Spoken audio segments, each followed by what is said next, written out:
Hi, welcome to Pico Playtime, the first Pico Playtime of 2021. And if I'm a little bit more rambling than usual, that's because it's the 1st of January and I'm quite hungover. So I'm going to make the best of it. To help me through that, we've got a kind of Carabao, whatever it is, mixed berry energy drink.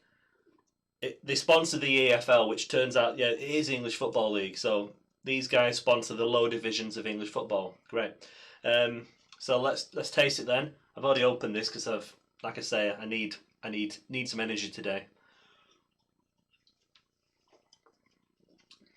It's mixed berry and it tastes like mixed berry.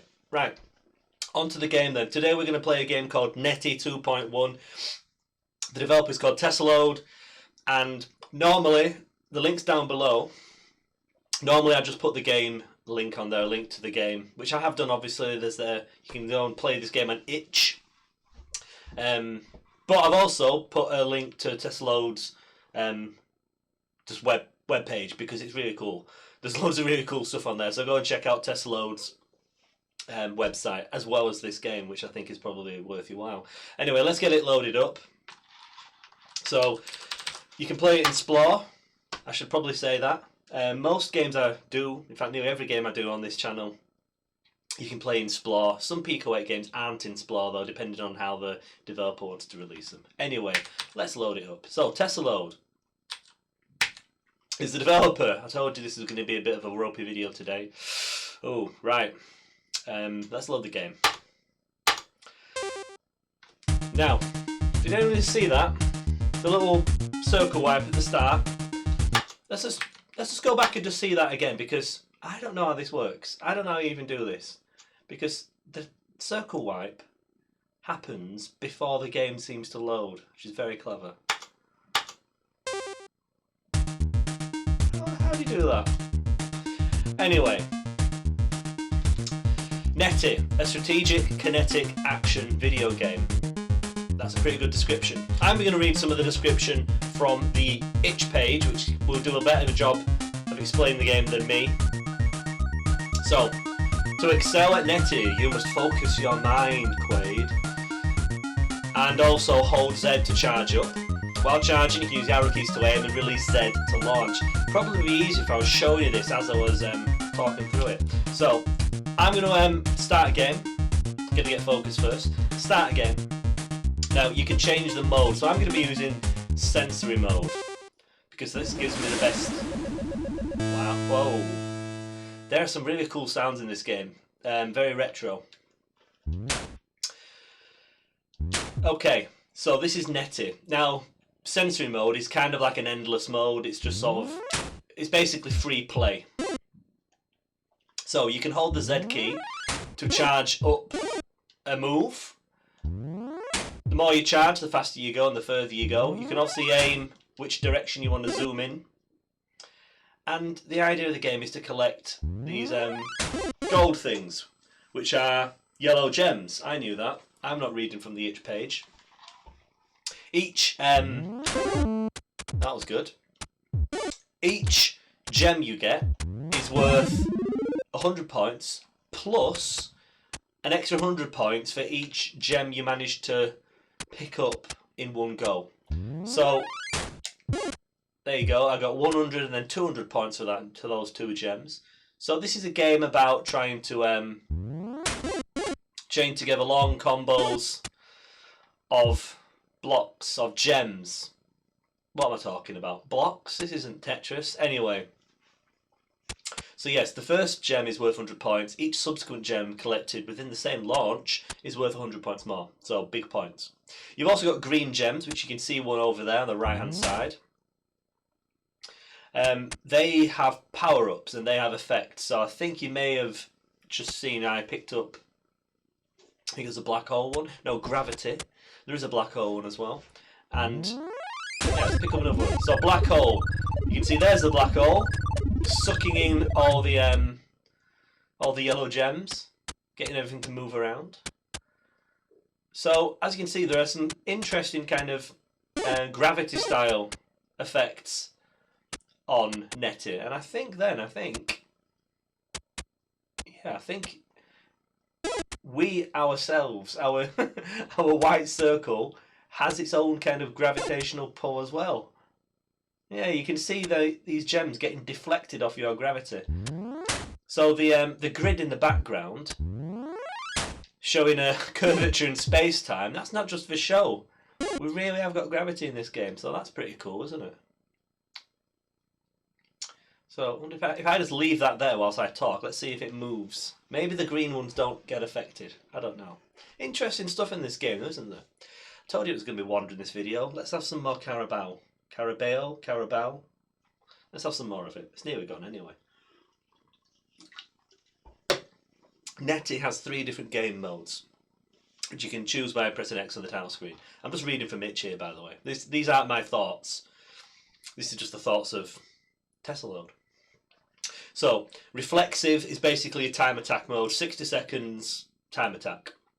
You've got cerebral mode, which is you only have a certain number of launches, but you've got unlimited time, so it's a much more kind of strategic experience. And then you've got sensory mode, which is what I'm playing now, endless meditative experience. Other interesting things. Press enter to access the pause menu. Okay. Nice little pause menu here. You don't often get many things on the pause menu in Pico 8 games. I am starting to see more games make use of the pause menu, but the fact that it's not immediately obvious how to get to it, I think people tend not to use it for that reason, I think. But this is a really good use of the pause menu in Pico 8. So launch inverted. I think that will be like... Yeah. So, like many games, you can kind of decide whether you want flight style controls, where down is back, you know what I mean, inverted controls. Anyway, I'm going to put it back because, oh, we're actually on, maybe it remembered my settings from before, maybe that's what happened. Move inverted, launch normal. Cool. There's also different colour schemes. These are really cool. Ooh, how interesting. Evil, murky, waffle, bee. So that must be punch. Okay, so what's this one then? That's cute. Sterile. Ooh. Depths. That's quite cool. I want night back. I quite like night. There we go. So that's nice. I like it when games let you pick colour schemes and things like that.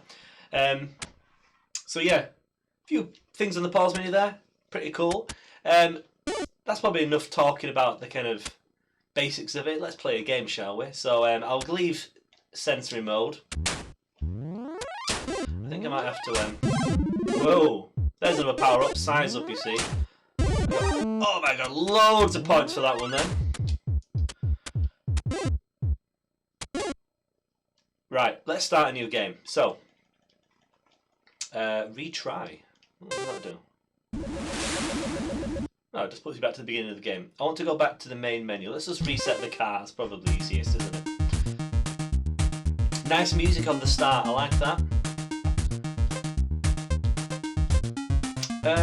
Let's have a reflexive game, I think. So my high score in this, obviously, is remembering my high score from before, because I haven't actually played a game yet. 20,000. I don't know if that's any good or not. Took me a few attempts to get that. So, we only have 60 seconds in this. We want to get as many points as we can. So, let's try doing that. Straight away, I fire myself off the wrong way. I'm going to put it back to inverted launch, because I think I've got used to that. There we go.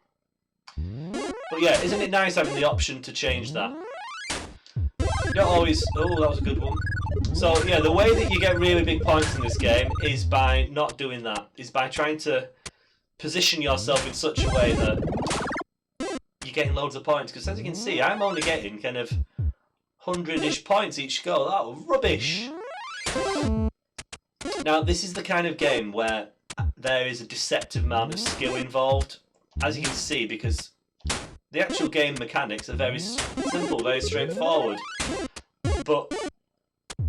Now, that would have been great if I'd got more than 2 or 3. Yeah, a deceptively simple game, I think.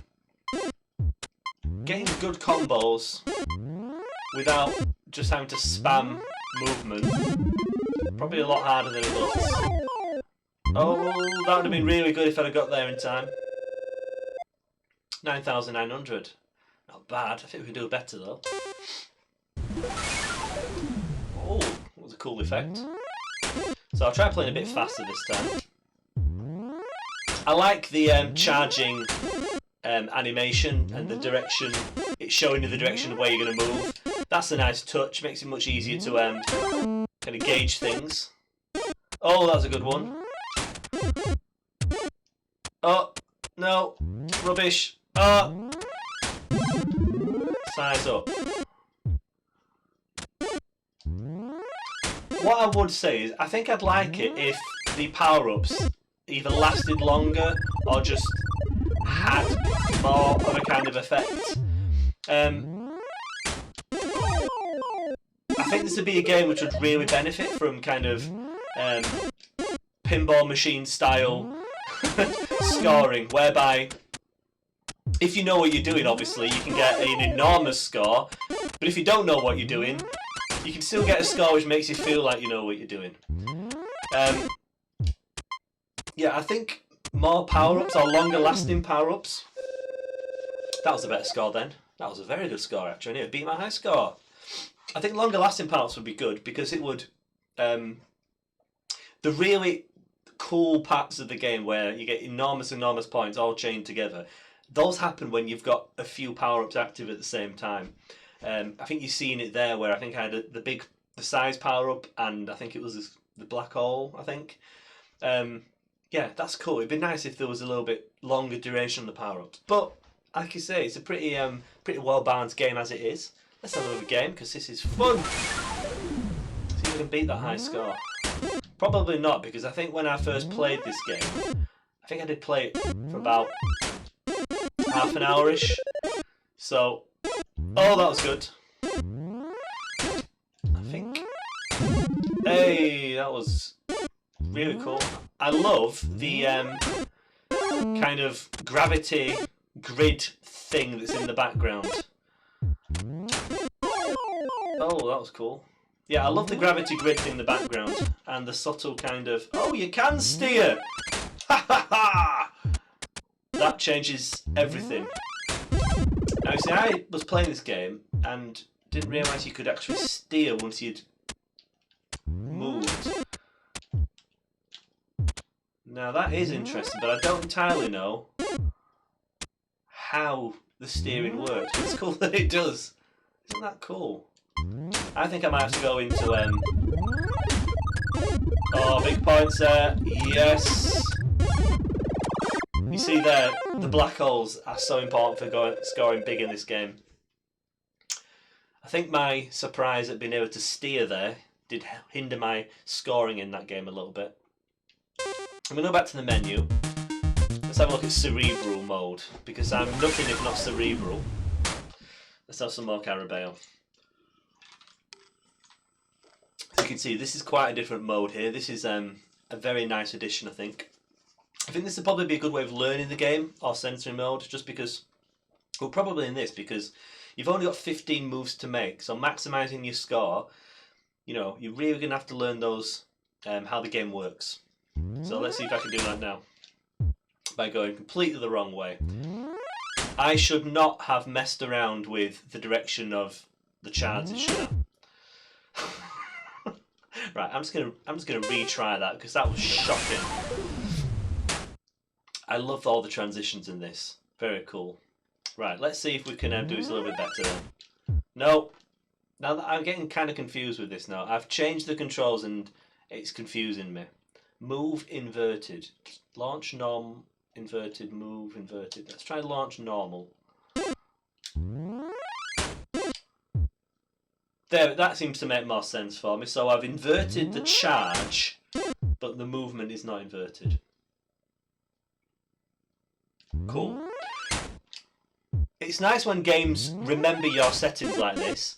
However, it can get a little bit confusing when you're trying to kind of demonstrate the default setup. Let's see.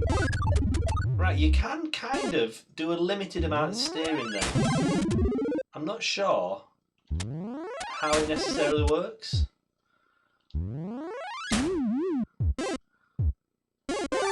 Oh, that was good.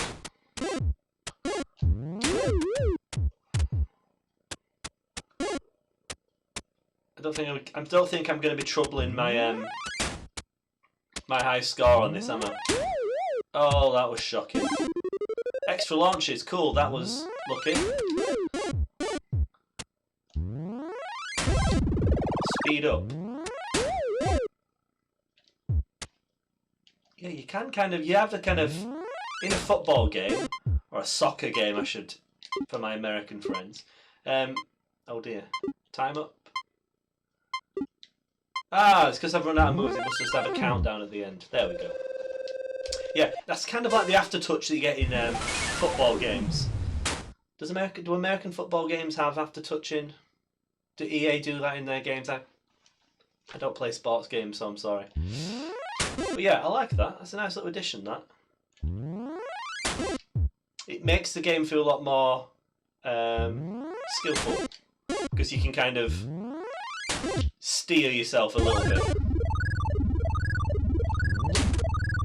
Obviously, I played this through the first time round and didn't realise that was a feature. It mentions it though on the itch page. So if you do want to give this game a try, definitely read the itch page first. Don't just jump in like I did, because I was missing out, wasn't I?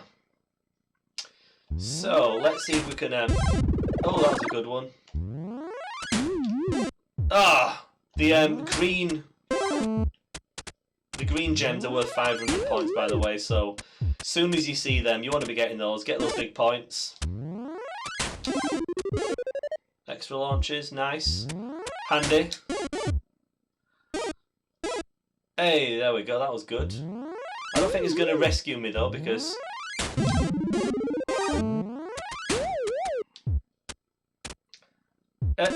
nice. The movement of things is very interesting in this. Why are they moving now? Do they just carry on? Is there like no friction in this game? Not sure. But like I say, very interesting game, a lot of fun. It's one of these games where it's kind of like a puzzle game. You're trying to kind of work out the behaviour of things, and that's part of the fun. That's part of the skill. So that actually wasn't such a bad round then, was it? 10,000.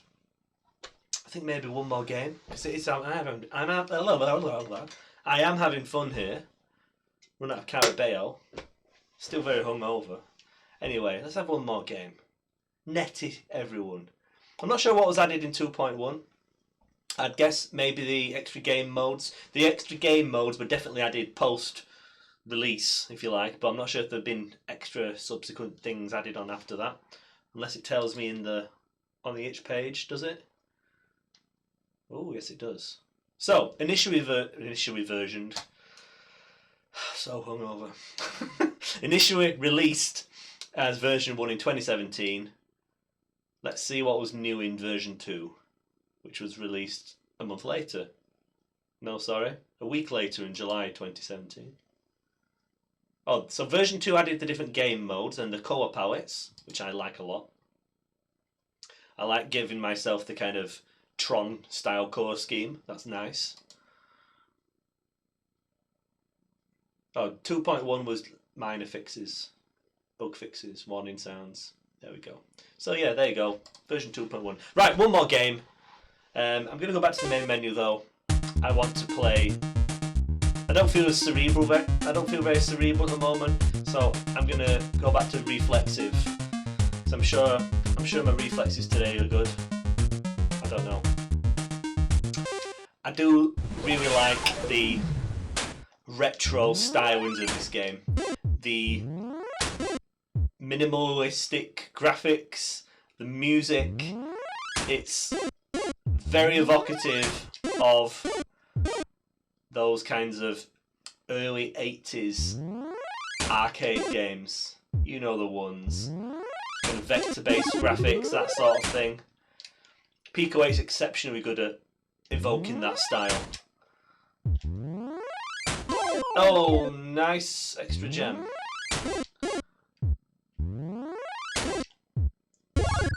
Black hole, good. If I just sit in the middle of the black hole, big points. Oh! Oh, I'm smashing my high score. Right, I'm really glad I played this last game because that was insane. That was good. Nice. Oh, big points now. Big points. Oh, 36,000? Wow. Yes, high score. That was a nice way to end the video, wasn't it? Extremely lucky, but you know, a little luck goes a long way, doesn't it? Especially on Netty 2.1, everyone. So, hope you enjoyed watching the video. Check out Netty 2.1. I'm going to go and check out some sugary drinks to try and get me through this hangover. But yeah, Netty, everyone. Check it out and visit Tesselode's GitHub page. Got some really cool stuff on there. I was listening to the music. Nice. On Bandcamp. I love it. Right, thank you for watching. I'm going to bow out. Hope you all enjoyed that. See you later, everyone. Bye.